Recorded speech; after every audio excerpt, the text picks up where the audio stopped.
Hello guys, good afternoon. आज हम बात करेंगे एक दूसरे ज्वेलरी बिजनेस के बारे में, खजांची ज्वेलर्स। क्या है खजांची ज्वेलर्स का बिजनेस और H1 24-25 के खजांची ज्वेलर्स के नतीजे कैसे रहे उसके बारे में आगे बात करेंगे।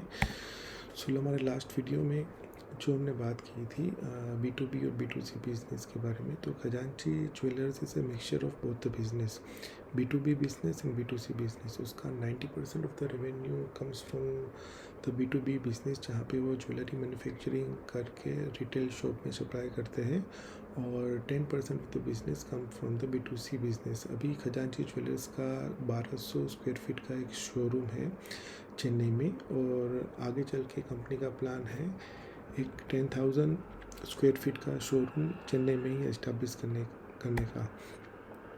रेवेन्यू मिक्स की हम बात करें तो गोल्ड ऑर्नामेंट से 82% ऑफ द रेवेन्यू आ रहे हैं, और सिर्फ बुलियन से जैसे गोल्ड कॉइन सप्लाई से सिर्फ 7.62% रेवेन्यू आ रहे हैं। गोल्ड ऑर्नामेंट की ऑफरिंग्स ये है, जैसे गोल्ड चेन है, गोल्ड बैंगल्स है, गोल्ड ईयरिंग्स है, गोल्ड नेकलेस है, मंगलसूत्र है, गोल्ड रिंग्स है। तो ये सब चीज़ें मैन्युफैक्चरिंग में कंट्रीब्यूट करती है 82% ऑफ द रेवेन्यू, और बाकी गोल्ड कॉइन करता है 17.62% ऑफ द रेवेन्यू। जैसे आप देख रहे हैं यहाँ पे कंपनी ने over a period of 3 years अपना गोल्ड बुलियन का रेवेन्यू परसेंटेज 22.53% से डिक्रीज़ करके अराउंड 17.62% कर दिया है। ऑब्वियसली उसमें मार्जिन कम होते हैं, तो उसकी वजह से they are trying to move from gold bullion to gold ornament jewellery.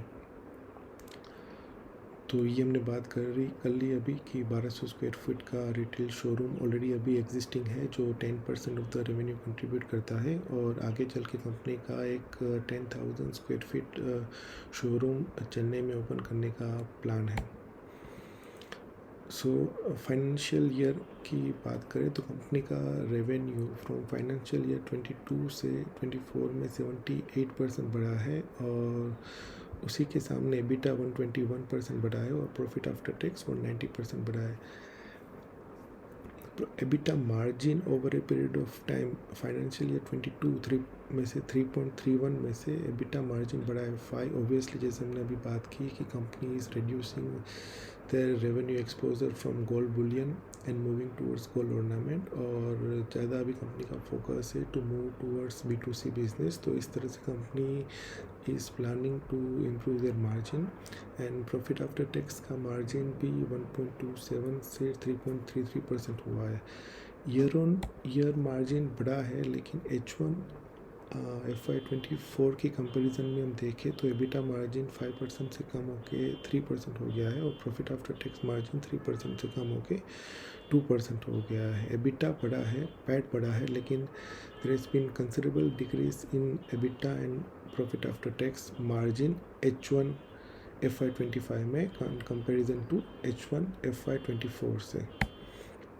Management का guidance going through the presentation and con calls में ये रहा है कि they are planning to open 10,000 square feet showroom in Chennai, which is expected to open by May 2025।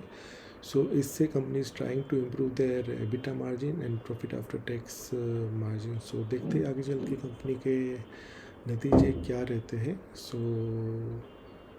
Till then, bye bye, and if you like my channel, do subscribe Incrux 7 for all the company related news। और आगे चल के आपको कौन सी company का analysis करना है, please write it down in the comment section.